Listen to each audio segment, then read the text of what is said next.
Hi everyone, for tonight's dinner we're gonna make sweet and sour chicken. We're gonna make the sauce from scratch and then we're gonna fry up some store-bought ready to cook breaded chicken.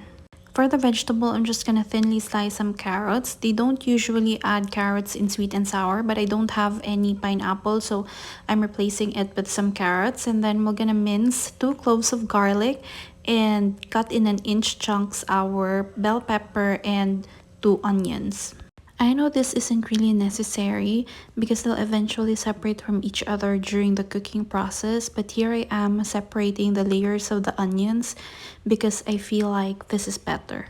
Now that we're done, we're gonna set this aside and make our sauce. In a bowl, we're gonna add white sugar, followed by some water, vinegar, soy sauce, some ketchup, and cornstarch. We're gonna stir it until everything is well incorporated. Then we're gonna add some chili flakes for spice.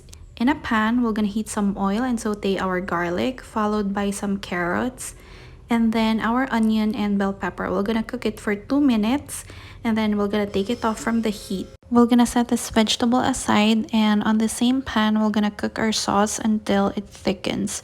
So the reason why we are cooking our vegetable for approximately a minute to 2 minutes is to make sure that we don't overcook our vegetable.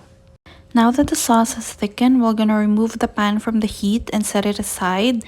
In a pot, we're gonna heat some oil and cook our breaded chicken. So this is what I'm using. Now that the oil is hot enough, we're gonna start frying. I'm approximately cooking 100 grams of chicken, but if you have a lot of family members, you can double or triple the recipe. We're just gonna cook this until the bottoms are brown, and then we're gonna flip and fry the other side for 1 minute. To make them extra crispy, we're gonna double fry our chicken. So what we're gonna do is turn the heat up and then refry our chicken until they are golden brown. Sweet and sour chicken is one of those classic Chinese recipe that I'm too afraid to make at home because there's something about cooking with pineapple that makes it so intimidating, but once you'll get the hang of it, it's easier than you think.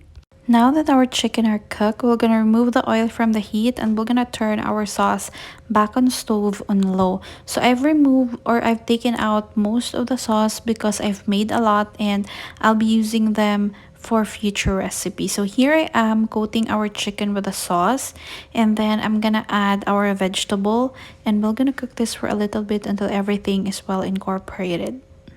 For the sauce, I usually double or triple the recipe, and then I put some of it in a glass jar and store them in the fridge and pull them out whenever I need them.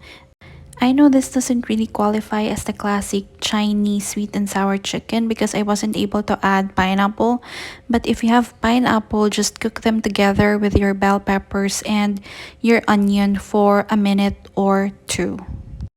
To make this recipe even more pretty, I garnish it with some sesame seeds. If you don't have sesame seeds, you can use green onions. If you don't have any of those two, you can do away with those because again, the garnish is optional. So the flavor profile of this recipe is sweet, tangy, and sour, and is perfect for white steamed rice. So I hope you're gonna try this recipe in your own home, and I hope you're gonna like it.